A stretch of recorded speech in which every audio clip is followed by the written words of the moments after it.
Good morning, student. Suprabhatam. Myself Vijan Nautiyal and I welcome you to Devasya International Public School online teaching platform. Students, we are starting our second chapter, Chitrapadani 2. In this chapter, we will take knowledge of ete, te, etaha, taha, etani and tani. Okay, student, let's start our second chapter, Chitrapadani 2. Okay, student, we will start with masculine ete and te. Okay, ete means these. अगर कोई चीज़ मेरे पास में है यानी कि masculine, तो वो हो जाएगा एते. उसके लिए मैं क्या यूज़ करूँगा? एते.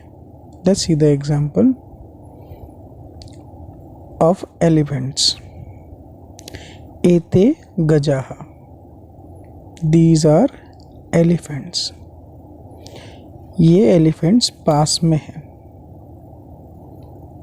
मैस्कुलाइन है, गजाहा मीन्स मैस्कुलाइन और प्लूरल होता है 3 या 3 से ज़्यादा. तो ये पास में है इसलिए यूज़ हो रहा है एते गजाहा. These are elephants.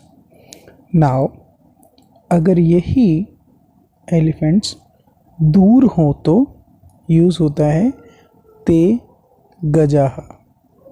ते गजाहा means those are elephants. These are elephants जब पास में हो तब, एंड ते गजाहा यानी कि दोज आर एलिफेंट जब दूर हो. और ये केवल मैस्कुलाइन में यूज़ होता है. Let's see one more example.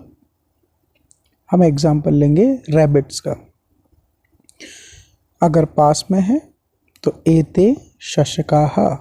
These are rabbits. और अगर यही दूर है तो ते शशकाहा. Those are rabbits. Understood students? तो मैस्कुलाइन के लिए दीज के लिए यूज होता है एते और दोज के लिए यूज होता है ते. ओके, चलिए नाउ अब फेमिनाइन स्टार्ट करते हैं. फेमिनाइन में एताहा ताहा यूज़ किया जाता है. यानी कि फीमेल जेंडर्स के जो भी वर्ड वाले सेंटेंस हम बनाएंगे उसमें इंडिकेशन के लिए एताहा ताहा का यूज़ होगा. नाउ एताहा मीन्स दीज एंड ताहा means those. Same as in masculine, these and those is same, but feminine के लिए संस्कृत में सेंटेंस बनाते टाइम एताहा एंड ताहा. Let's see the example.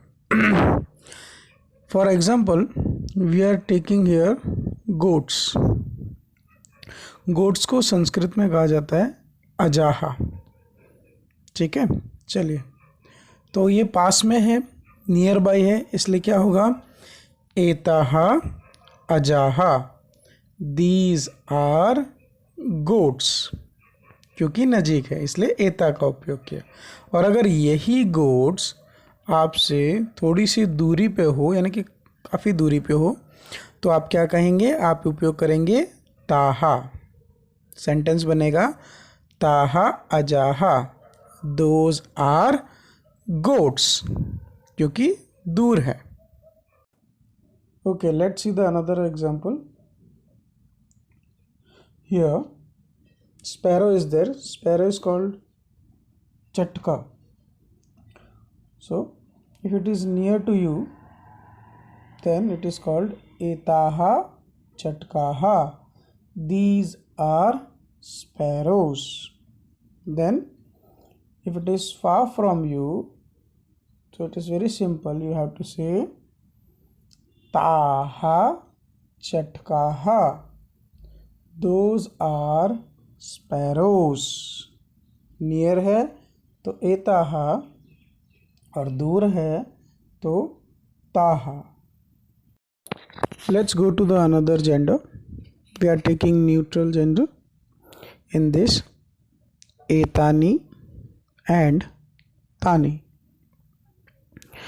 Etani means this and tani means those.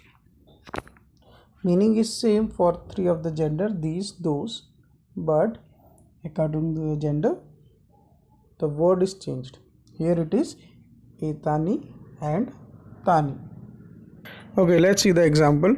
Books are called pustaka. If it is many, then it is called pustakani.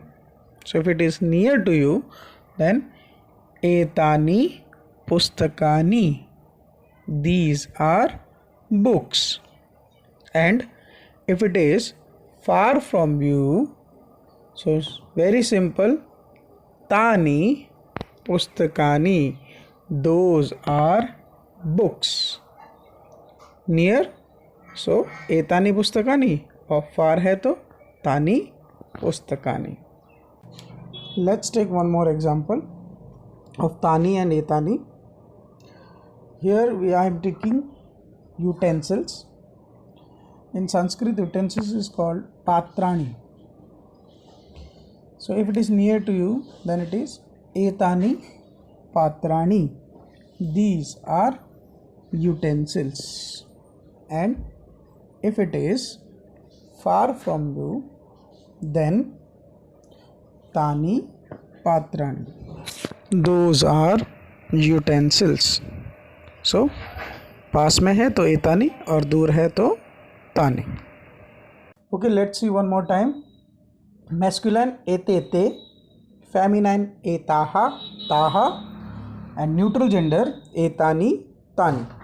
These, those is same for each and every gender. Masculine, feminine, neutral gender. These, those is same.